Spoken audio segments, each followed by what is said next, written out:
আবার আরেকটা সেশন নিয়ে আপনাদের সামনে হাজির হয়ে গেলাম। আমি লিপিকা, আমার চ্যানেলে তোমাদের সবাইকে স্বাগত। কেমন আছো সবাই? নিশ্চয়ই ভালো আছো। কিছুদিন আগে আমাকে আমার এক স্টুডেন্ট একটা প্রশ্ন করেছিল যে ম্যাম, আমি আমার স্ট্রেংথগুলো কি করে আইডেন্টিফাই করব।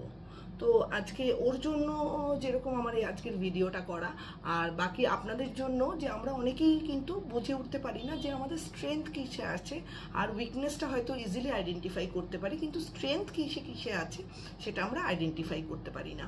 তো আজকে আমার ভিডিওটার ভেতর থেকে সেটাই আমি একটু আপনাদের সাথে ডিসকাস করার চেষ্টা করব যে অ্যাজ আ হিউম্যান বিং আমাদের যে স্ট্রেংথগুলো আছে, দোষগুণ মিলিয়েই মানুষ, আমাদের যে গুণগুলো আছে, স্ট্রেংথগুলো আছে, সেগুলো আমরা কি করে আইডেন্টিফাই করব। তো অ্যাকর্ডিং টু স্টাডি পৃথিবীর 87% মানুষ নিজেদের কাজ নিয়ে কিন্তু আমরা স্যাটিসফাই নই। 8 আওয়ার্স কাজ করলেও কিন্তু 33% কিন্তু আমরা মানুষ তাদের কাজ নিয়ে কিন্তু কোনোরকম কোনোভাবেই তারা পছন্দ করে না সেই কাজগুলো করতে, যে কাজগুলো তাদেরকে করতে দেওয়া হচ্ছে। আর বেশিরভাগ সময় 66% কিন্তু আমরা হেলায় এমনি নষ্ট করি। আর এপিজে আব্দুল কালাম একটা কথা বলে গেছেন যে স্বপ্ন সেটা নয় যেটা তুমি ঘুমিয়ে দেখছো, স্বপ্ন হলো সেটাই যেটা আপনাকে আমাকে ঘুমোতে দেবে না। তো এক্সট্রা অর্ডিনারি সাকসেস তারাই পেয়েছে যারা নিজেদের লাইফে প্যাশন খুঁজে পেয়েছে। তো এই প্যাশনটা কি করে খুঁজে বার করব, আজকে আমার সেশনের ভেতর থেকে সেটাই আইডেন্টিফাই করানোর চেষ্টা করব।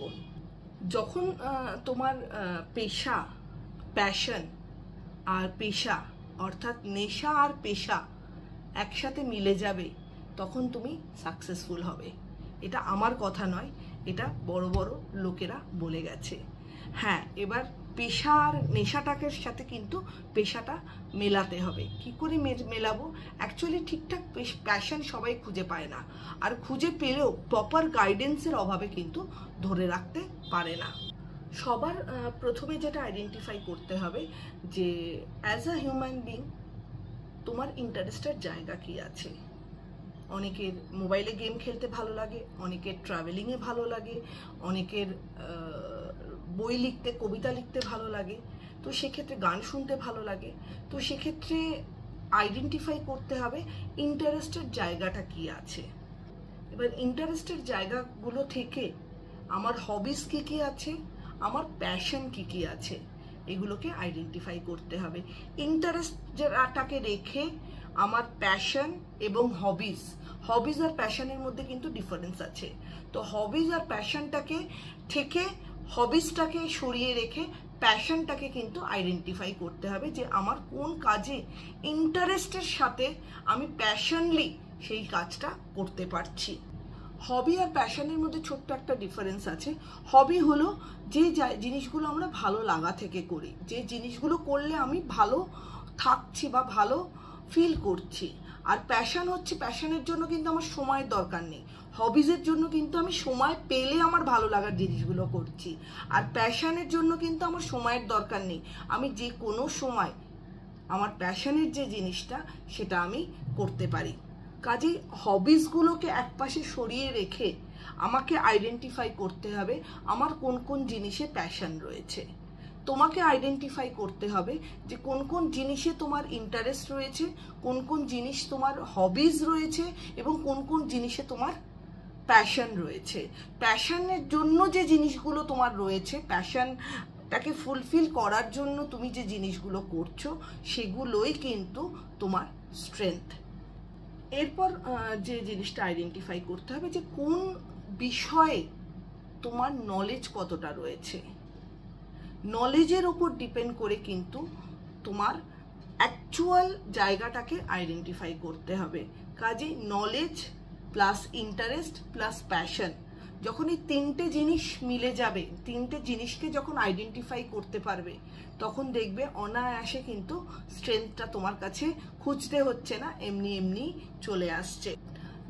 যেসব ক্ষেত্রে তোমার নলেজ রয়েছে আর প্যাশন রয়েছে এবং ইন্টারেস্ট রয়েছে, সেই জিনিসগুলো কিন্তু একটা টাইমের পর তোমার কাছে থেকে যাবে, আর এই জিনিসগুলোই কিন্তু তোমাকে পরবর্তীকালে এগিয়ে নিয়ে যেতে হেল্প করবে। আর যেগুলোতে ইন্টারেস্ট নেই, হয়তো সাময়িকভাবে করেছো, সেগুলো কিন্তু ক্ষণস্থায়ী, সেগুলো কিন্তু দীর্ঘদিন স্থায়ী কখনোই হতে পারে না। আর থার্ড হলো ধৈর্য শক্তি। হ্যাঁ, পেশেন্স তো রাখতেই হবে যে কোনো কাজের ক্ষেত্রে। একবারে কি সাকসেস আসে? কেউ কি সাকসেস পেয়েছে? আমার বিরাট কোহলির একটা সাক্ষাৎকারে আমি দেখেছিলাম যে বিরাট কোহলি বলছে যে যে কাজটা আমার বোরিং লাগে সেই কাজটাই আমাকে কন্টিনিউয়াস করে যেতে হবে, আর যেটাতে আমার প্যাশন আছে বোরিং লাগলেও সেই কাজটা আমাকে অনবরত প্র্যাকটিস করে যেতে হবে, আর এই প্র্যাকটিসই তোমাকে সাকসেসফুলের কিন্তু জায়গাটা দেখাবে। কাজে ধৈর্য শক্তি, এটা যদি কেউ আইডেন্টিফাই করতে পারো যে তোমার ধৈর্য শক্তি আছে, বা যে জিনিসটা তুমি করছো সেটার প্রতি তুমি প্যাশনেট, সেটার প্রতি তোমার ইন্টারেস্ট রয়েছে, তাহলে কিন্তু অনায়াসে তুমি সেই জিনিসটাতে আইডেন্টিফাই করে, স্ট্রেংথ হিসাবে আইডেন্টিফাই করে তোমার সাকসেসে পৌঁছতে পারো। তুমি তোমার প্যাশন খুঁজে পেয়ে সেটাকে যদি কন্টিনিউয়াস বছরের পর বছর সেটাকে যদি প্র্যাকটিস করতে থাকো, আমি মনে করি সেটাতে সাকসেস আসবেই।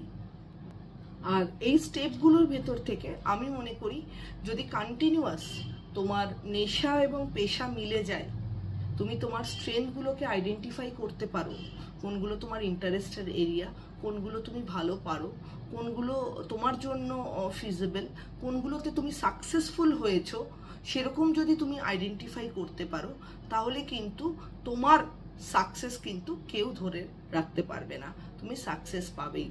তো আমার এই ভিডিওটার মধ্যে থেকে আমি অল্প কিছুক্ষণ টাইমের ভেতরে তোমার স্ট্রেংথ কিভাবে তুমি আইডেন্টিফাই করবে সেটা একটু আইডিয়া দেওয়ার চেষ্টা করলাম। এটা একটা হিউজ ইন্ডিভিজুয়াল টু ইন্ডিভিজুয়াল এই স্ট্রেংথ বা ইন্টারেস্টের এরিয়া বা প্যাশনটা কিন্তু ভ্যারি করে। সেক্ষেত্রে তোমার ইন্টারেস্ট, আমার প্যাশন, তোমার প্যাশন, এগুলো কিন্তু সবই আলাদা আলাদা হবে।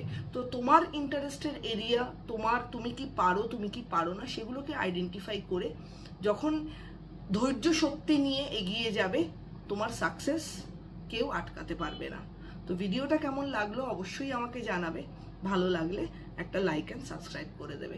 সবাই ভালো থেকো, সুস্থ থেকো, নমস্কার।